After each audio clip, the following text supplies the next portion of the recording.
నమస్కారం. కుంభరాశి వారికి ఈ శని వక్రగతి వలన ఎలాంటి ఫలితాలు ఉంటాయో మనం చూద్దాం. ఇందులో ముఖ్యంగా మనం గమనించుకోవాల్సింది ఏంటంటే కుంభరాశి వారికి ఏలినాటి శని ప్రభావం నుండి స్లోగా నిదానంగా బయటకు వస్తూ ఉన్నారు. ఈ టైంలో కనుక మీరు గమనిస్తే వాళ్ళకి ఎలా ఉంటుందంటే వక్రగతి టైంలో మరలా ఒకసారి ఇంతకుముందు మీరు ఎక్కడైనా కనుక పొరపాట్లు చేసినా మిస్టేకులు చేసినా వాటిని సవరించుకునే అవకాశం మీకు వాటిని రివ్యూ చేసే అవకాశం మీకు వస్తుందని గమనించాలి. ఇందులో ముఖ్యంగా ఈ రాశి వాళ్ళకి శని ఏలినాటి శని యొక్క లాస్ట్ భాగంలో ఉండటంతో సహజంగా శని ఎలాంటి రిజల్ట్స్ ఇస్తున్నారు అనేది మనకు ఒక శ్లోకంలో సంస్కృతంలో చెప్తారు. ఇది సతాక్లేశం వైరం వృధా వైరం సతతం కార్యనాశనం సంచారచ్చ జ్వనే దేశ పాపచింతాం ధనేష శనో అంటారు. అంటే ఎప్పుడైతే వీళ్ళకి శని 2వ స్థానంలో ఉన్నారో వాళ్ళకి సదాక్లేశం ఎప్పుడు మానసికంగా కొంచెం ఒత్తిడిగా ఉంటుంది, వృధాగా వైరం పడుతూ ఉంటారు, గొడవ పడుతూ ఉంటారు. ఎప్పుడు చేసిన పని అందులో సరిగ్గా రిజల్ట్ రాక కార్యనాశనం చేయాలనుకున్న పని రిజల్ట్ రాకుండా ఇబ్బంది పడుతూ ఉంటారు. సంచారం అటు ఇటు ట్రావెల్స్ అయ్యే అవకాశం, తర్వాత ఇక్కడి నుంచి ఒక ప్లేస్ నుంచి ఇంకో ప్లేస్కి షిఫ్ట్ అవ్వటము, కొంతమంది బెంగళూరు నుంచి హైదరాబాద్కి, ఇలా రకరకాల ప్లేసులు, లేదంటే కొంతమంది ఇండియా నుంచి అబ్రాడ్ వెళ్ళే వాళ్ళు ఎక్కువగా ఉంటారు. ఇలా సంచారం ట్రావెల్ చేసేవాళ్ళు ఎక్కువగా ఉంటారు.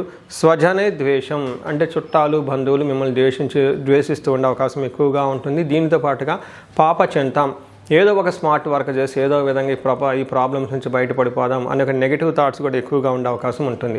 వీటితో పాటు ఈ రాశి వాళ్ళకి ఎడ్యుకేషన్లో యావరేజ్గా ఉంటారు. దూర ప్రయాణాలు చేస్తే ఇబ్బందులు పడే అవకాశం ఎక్కువగా ఉంటుంది. కానీ ఈ యొక్క శని వీరికి ఫుల్ సాటిస్ఫాక్షన్, ఎన్ని ఇబ్బందులు ఉన్నా కానీ లైఫ్లో ఫుల్ సాటిస్ఫాక్షన్ ఉంటుంది, కంఫర్టబుల్గా ఉంటారు, ప్రాఫిట్స్ కూడా వచ్చే అవకాశం ఎక్కువగా ఉంది అని మనం చెప్పుకోవాలి. అయితే ఇలాంటి శని ఫలితాలు ఇస్తున్న వీరికి ఈ వక్రగతి ద్వారా మనకేం చెప్తారంటే ఇంతకుముందు ఎప్పుడైనా కనుక పెండింగ్ పనులు ఆగిపోయి ఉంటే అవి మళ్ళీ మీకు తిరిగి స్టార్ట్ అయ్యే అవకాశం ఉంటుంది. పాత కుటుంబానికి సంబంధించిన విభేదాలు ఏమైనా కనుక ఉంటే విభేదాలు అవి మీకు పరిష్కరించుకునే అవకాశం ఎక్కువగా ఉంటుంది. పాత ఆర్థిక సమస్యలు, ముఖ్యంగా ధనానికి సంబంధించిన ఏదైనా కనుక పనులు ఉంటే బాకీలు ఇవన్నీ వచ్చే అవకాశం ఉంటుంది. చాలా గుడ్ టైం అని మీరు చెప్పుకోవాలి. ఇంతకుముందు మీకు ధనం ఎవరికైనా ఇచ్చి నష్టపోయి ఉంటే, ధనం మీ దగ్గర రాకుండా ఉంటే ఈ టైంలో ధనం వచ్చే అవకాశం ఎక్కువగా ఉంటుంది.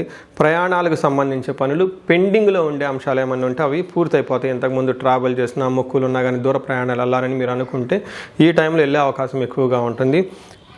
తర్వాత నెగటివ్ థాట్స్ నుంచి బయటపడిపోయేసి క్రమశిక్షణగా కనుక ముందుకెళ్తే ఈ రాశి వాళ్ళకి చక్కగా ఉండే అవకాశం ఉంటుంది. ఈ కుంభరాశిని నేను ప్రోగ్రెసివ్ రాశి అని ఎప్పుడు అంటూ ఉంటాను.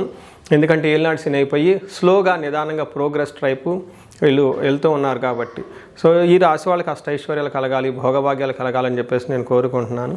నమస్కారం.